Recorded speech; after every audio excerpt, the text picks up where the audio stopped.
देखो, last class में तुम लोगों को लगभग जो एनाटॉमी है इसकी किडनी की वो कंप्लीट हुआ था। लास्ट टॉपिक जो इसके अंदर बच रहा है वो आ रहा है एट्रियल सप्लाई, है ना। अब एट्रियल सप्लाई में क्या है कि भाई किडनी की जो एक जनरली हम कह सकते हैं जो सप्लाई है एक लाइन में ख़त्म हो सकती है कि थोड़ी सी यहाँ पर कि भाई ये आर्टरी है रीनल आर्टरी। कौन सी आर्टरी है? रीनल आर्टरी है जो इसको क्या करता है, सप्लाई करता है। रीनल आर्टरी क्या है, जब हम लोग एब्डोमिनल आयोटा पढ़ते हैं, है ना, तो एब्डोमिनल आयोटा में कई ब्रांच निकलते हैं, वेंट्रल ब्रांच, लैटरल ब्रांच। एक लैटरल ब्रांच दोनों साइड, एक तरफ से निकल के राइट किडनी को, एक तरफ से निकल करके लेफ्ट किडनी को, दोनों को सप्लाई करती है रीनल आर्टरी। यानी कि रीनल आर्टरी की जो सप्लाई है this is a direct from the iota, iota से निकला और वो डायरेक्ट जाकर के किडनी को क्या कर रहा है, सप्लाई कर रहा है। ठीक है, अब इसके बाद हम इसके अंदर में देखते हैं कि यहाँ पे थोड़ी सी चीज़ें अलग है, क्योंकि लीवर एक तो डेवलपमेंटल बेसिस पे भी मैंने बताया था कि 12 छोटे छोटे लॉब्यूल्स में डिवाइडेड है। अनसप्लाई के बेसिस पे देखते हैं कि 5 अलग बेसिकली सेगमेंटेड पे डिवाइडेड होता है। तो होता है कि एक्चुअली हम लोग देखें कि पहले तो नाम सिर्फ याद रखना है कि this is supply bye renal artery. किसके थ्रू सप्लाई होता है?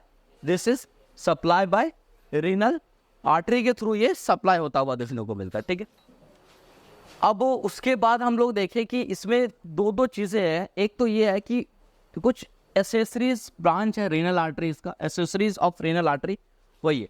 तो दोनों किडनी के अंदर हम लोग बात करें तो रीनल आर्टरी जो है वो इंडिविजुअली मोर देन 70% रहता है। कितना रहता है? मोर देन 70% जो सप्लाई है वो इंडिविजुअली इस किडनी को रीनल आर्टरीज होती है, and about 30% can have a supply by the accessory renal artery. तो ये एक डिवीजन बेसिस पे होगा। अब बात ये आती है कि जो रीनल आर्टरी है हैव अ ब्लड फ्लो जो इसके अंदर में होता है और लगभग 1 लीटर पर मिनट, है ना। कितना? रीनल आर्टरी जो के पास जो ब्लड फ्लो है 1 लीटर, क्योंकि कि किडनी के अंदर जो ब्लड जा रही है बेसिकली, क्योंकि यहाँ पर main function is that of purification, है ना, जो प्यूरिफिकेशन के लिए जा रहा होता, तो इस वजह से इसके अंदर एक हाई अच्छे ब्लड का फ्लो चाहिए होता। इसलिए नेचर ने इसको डायरेक्टली ब्रांच भी कहाँ से दे रखा है? आयोटा से, कि मेन आर्टरी से ब्लड आए और डायरेक्टली कहाँ मिल जाए? किडनी को डायरेक्टली सप्लाई।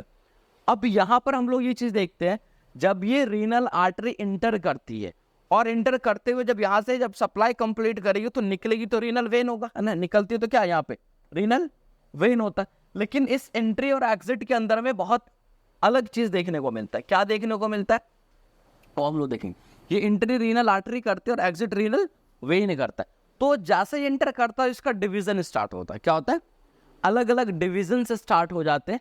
इस वजह से हम लोग देखते हैं यहाँ पर कि फाइनली नॉर्मली तो मैं लगभग जितने भी आर्टरी है, याद रखो जितनी भी अभी आर्टरी होती है मैं बताता हूँ कि चलो भाई आर्टरी की सप्लाई होती है तो पहले मेन आर्टरी होती है ना। क्या होती है? आर्टरी होती है। आर्टरी से क्या बन जाता है? एट्रियोल बन जाता है ना। उससे पहले भी मेन आर्टरी होती है, मेन आर्टरी, फिर उसका ब्रांचल आर्टरी, फिर एट्रियोल, एट्रियोल बना देता है, फिर क्या? Arteriolar end of capillaries, arteriolar end of capillaries, फिर कैपिलरीज, फिर वेन्यूलर एंड ऑफ कैपिलरीज, फिर क्या? तो ये एक सीरीज है। फिर क्या? वेन्यूल्स बनेगा, फिर वेन्स बनेगा, मेन वेन्स बनेगा।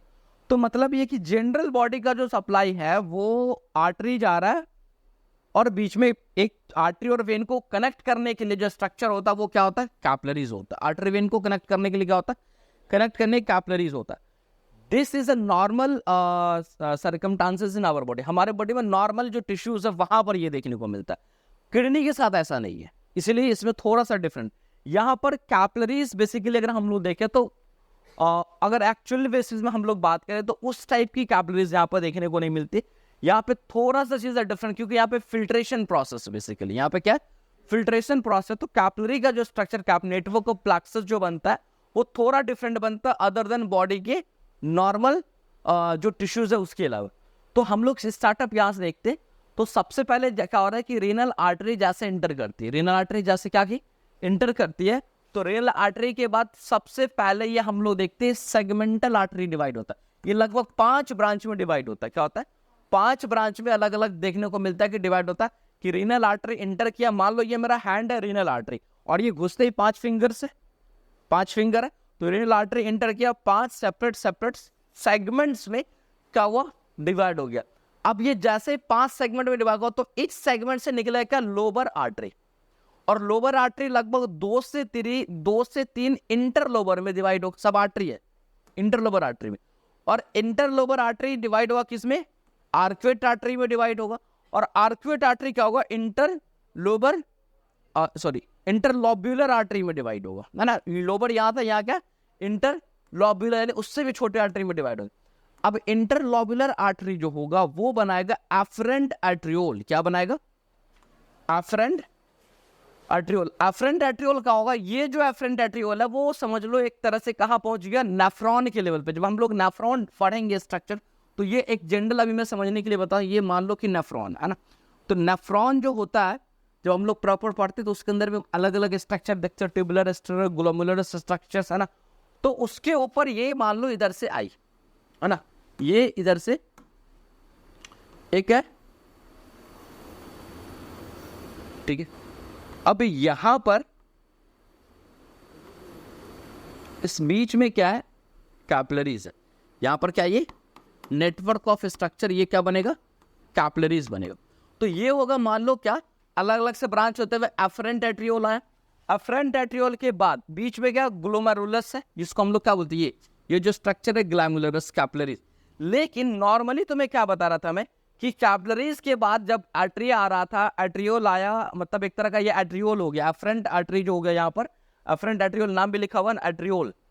एट्रियोल के बाद क्या आता था, नॉर्मल जगह पे कैपिलरीज आया, कैपिलरीज आया। कैपिलरीज के बाद इन नॉर्मल बॉडी में क्या आता, वेन्यूल आना चाहिए था, लेकिन यहां पर वेन्यूल नहीं आता, यहां पर फिर से क्या आता, इफरेंट एट्रियोल। ये भी एक एट्रियोल यानी कि इफरेंट एट्रियोल।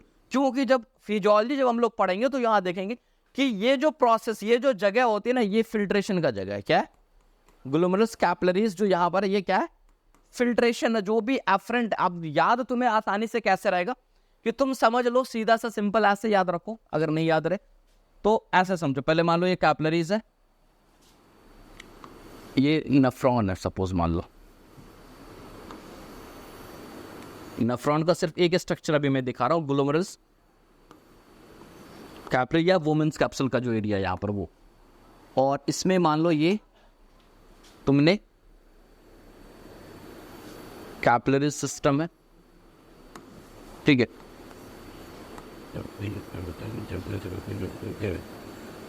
ये क्या, एफरेंट एट्रियोल, और इधर वाला क्या होगा, इफरेंट एट्रियोल, ठीक है। और इस बीच में जो यही है क्या, आपका कैपिलरीज, ये बीच में जो स्ट्रक्चर है ये क्या है, कैपिलरीज, ग्लोमेरुलस कैपिलरीज जिसको हम लोग बोलते हैं। तो यहां पर फिल्ट्रेशन का प्रोसेस जो आएगा, ये फिल्टर होगा, यहां पर इधर आएगा, वो अलग बात है।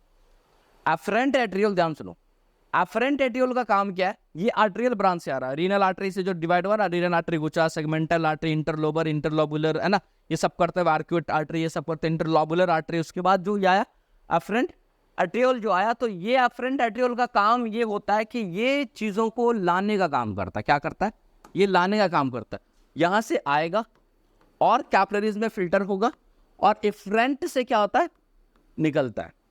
तो अब समझ लो कि तुम ग्लोमेरुलस कैपिलरीज जो वहां पर ऐसे बैठे हो, तो जो लेके आ रही है तो वो क्या कहलाएगी, एफरेंट। अभी हमेशा इस चीज को याद रखना, नर्व्स में भी मैं जब पढ़ाऊंगा तो वहां पे एफरेंट ब्रांच, इफरेंट ब्रांच देखने को मिलता होगा ना। तो यहां पर जो एफरेंट का मतलब क्या है, जो आर्टरियोल से ब्लड आ रही है और फिल्टर होगा। अब मेरा हाथ दूसरा मान लो, इससे क्या होगा, इफरेंट से क्या होगा, निकलेगा। तो अगर हम बैठे हुए, तो जहां पर मान लो यहां पर हम बैठ गए, तो ए से क्या होता है, ए से एफरेंट और ए से आएगा, लिख सकते तो मतलब आएगा, और ई से क्या है, इफरेंट, और ई से एग्जिट, तो एग्जिट में क्या होता है, निकलता। तो हमेशा याद रखो कि ई फॉर एग्जिट मतलब यहां से निकलने का काम होगा, और ए फॉर एट्रियोल मतलब यहां से ए फॉर आने का काम होगा। तो ये यहां से ब्रांच, तो ये कॉमनली क्या देगा, इस कैपिलरीज के दोनों एंड पे एट्रियोल आ गया। क्या आ गया, ये बीच में अगर कैपिलरीज है तो दोनों एंड पे क्या आ गया, एट्रियोल लगा। लेकिन बॉडी का जो नॉर्मल टिश्यू है वहां पर क्या होगा, एक एंड एट्रियोल होगा, दूसरा एंड क्या होगा, वेन्यूल होगा। क्या होगा, वेन्यूल, जो कि यहां पर अलग दिखता है, ठीक है। इस चीज को बेसिकली फोकसली तुम लोग को याद रखना, ठीक है। तो ये समझ में आ गया। अब एफरेंट एट्रियोल, इफरेंट एट्रियोल, उसके बाद पेरीट्यूबुलर कैपिलरीज, ठीक है। अब देखो यहां तक तुम्हें आसानी से याद कर सकते हो। देखो कंपेयर करने के लिए मैं यहां ला रहा हूं। यहां से तुम स्टार्ट किए थे, नया नाम मिला रीनल आर्टरी, उसके बाद सेगमेंटल आर्टरी, फिर उसके बाद तुम यहां पर अगर आ जाओ कहां पर, ये पेरीट्यूबुलर कैपिलरीज यहां ना, इसके बाद देखो इंटरलोबुलर वेन। अब फिर से वेन आ रहा है, क्या आ रहा है? Interlobular when. तो तुम यहां देखो इंटरलोबुलर वेन है ना, यहाँ पे जस्ट आर्टरी है, यहाँ पर नाम भैया वेन लगा दो, यार रटने की जरूरत नहीं। यहाँ पे क्या इंटरलोबुलर आर्टरी, इसके बाद क्या आर्क्वेट आर्टरीज, तो इधर भी क्या आएगा आर्क्वेट वेन। फिर क्या इंटरलोबुलर है ना, इंटरलोबर वेन है, तो यहाँ क्या होगा टू भाई ये इंटरलोबर आर्टरी। या ब्रांच का नाम 2 से 3 है, जैसे 2 से 3 लिखा गया, ठीक। फिर क्या रीनल वेन है, तो यहाँ पर डायरेक्टली क्या है रीनल आर्टरी, बीच में 2 खाली स्किप कर, लोबर आके, हालांकि इंटरलोबर के बाद लोबर वेन भी ऐड होगा, यहाँ पर एक लोबर वेन ऐड हो। तो कहने का मतलब अगर आर्टरी का नाम याद हो जाएगा तो वेन का नाम सेम है ना। यहाँ से जैसे इंटर किया लोबर आर्टरी, तो यह एग्जिट भी करेगा लोबर वेन, और देन क्या होगा रीनल आर्टरी, तो यहाँ क्या होगा रीनल वेन के फॉर्म में स्टार्टअप हो जाएगा, ये निकल जाएगा, ठीक।